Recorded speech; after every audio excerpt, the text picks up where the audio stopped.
اعوذ باللہ من الشیطان اللعین الرجیم بسم اللہ الرحمن الرحیم وبہ نستعین وہو خیر ناصر و معین۔ ناظرین کرام، السلام علیکم ورحمۃ اللہ وبرکاتہ۔ آج آپ کے سامنے شہید فخ کے حوالے سے چند باتیں عرض کرنی ہیں۔ فخ مکہ مکرمہ کے شمالی علاقے میں واقع ہے، جسے آج حی الشہداء کے نام سے یاد کیا جاتا ہے، جس کی شمالی سرحد وادی التنعیم، جنوبی سرحد حی الظاہر ہے، شرق سے شارع الحج اور غرب سے جبل الشہید احاطہ کیے ہوئے ہے۔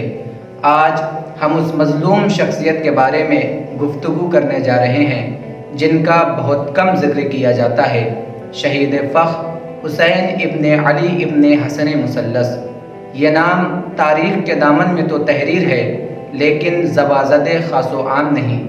جیسے کربلا کی زمین بنی ہاشم کے خون سے رنگین ہے، ویسے ہی اور بہت سی زمینیں ان کے خون سے لال اور رنگین ہیں۔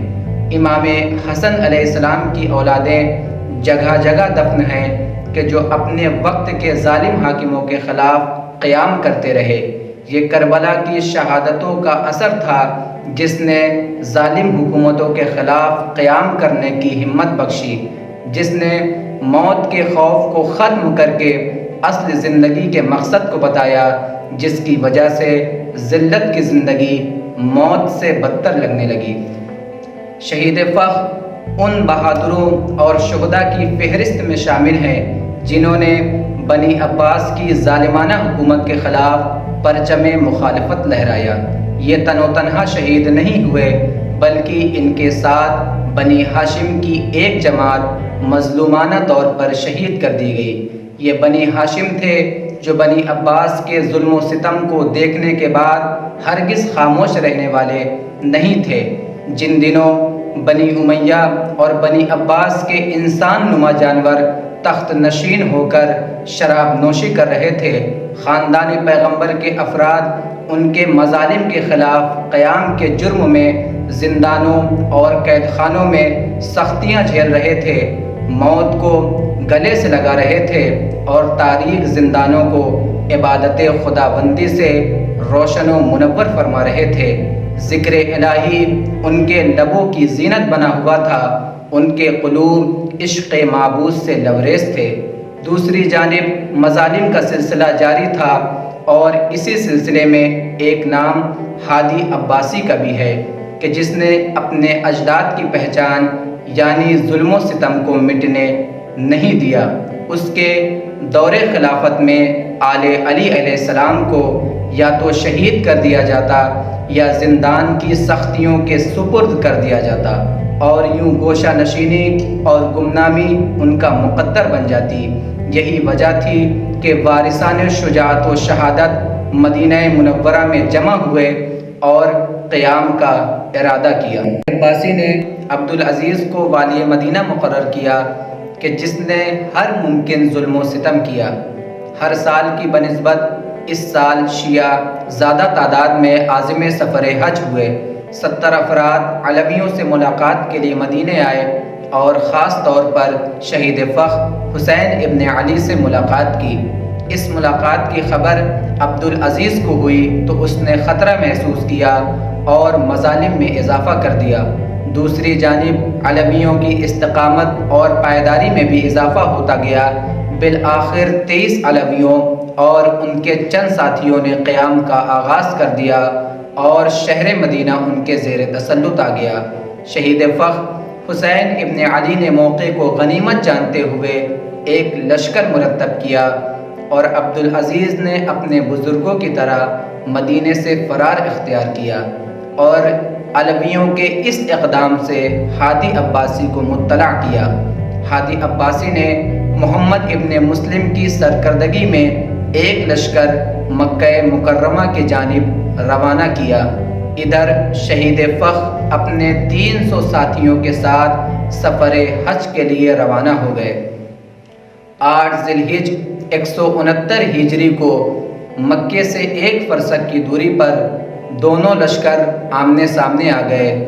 شہید فخ نے جنگ کے لیے صفیں آراستہ کی، اور جب جنگ کا آغاز ہوا تو یہ ہاشمی شیر عباسی روباہوں پہ حملہ آور ہوا، جس کی برق شمشیر نے ہر طرف دشمنوں کو جلا کر خاکستر کرنا شروع کر دیا۔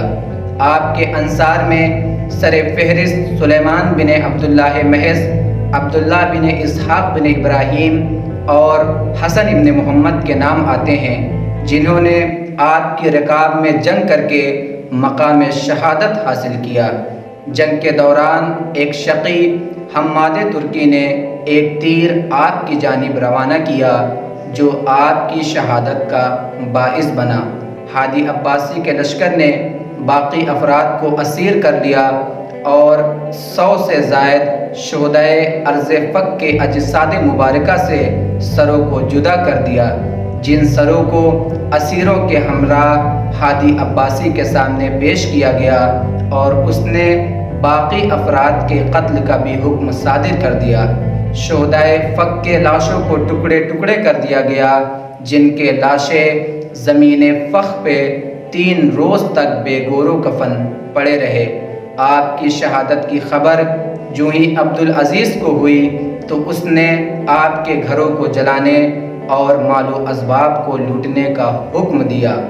آپ کی شہادت اس قدر جاسوس اور مظلومانہ تھی کہ امام محمد باقر علیہ السلام نے فرمایا کہ جبرائیل نے پیغمبر سے کہا، یا محمد ان رجلا من ولدقا یقتل فی ھذا المکان واجر الشہید معہ اجر الشہیدین، کہ اے محمد اس جگہ پر آپ کی اولاد میں سے ایک شخص کو شہید کیا جائے گا، جس کے ساتھ شہید ہونے والے کا اجر 2 شہیدوں کے برابر ہوگا۔ امام جواد علیہ السلام سے منقول روایت سے آپ کی مظلومیت اور واضح ہو جاتی ہے۔ آپ فرماتے ہیں، لم یکن لنا بعد الطف مصرع اعظم من فخ، کہ ہمارے لیے کربلا کے بعد فخ سے بڑی جنگ نہیں ہے۔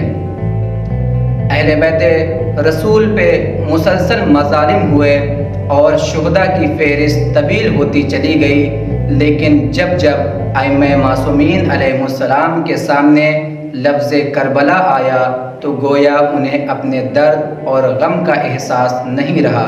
کربلا ایک ایسی حقیقت ہے جسے انسانیت چاہ کر بھی نہیں بھلا سکتی۔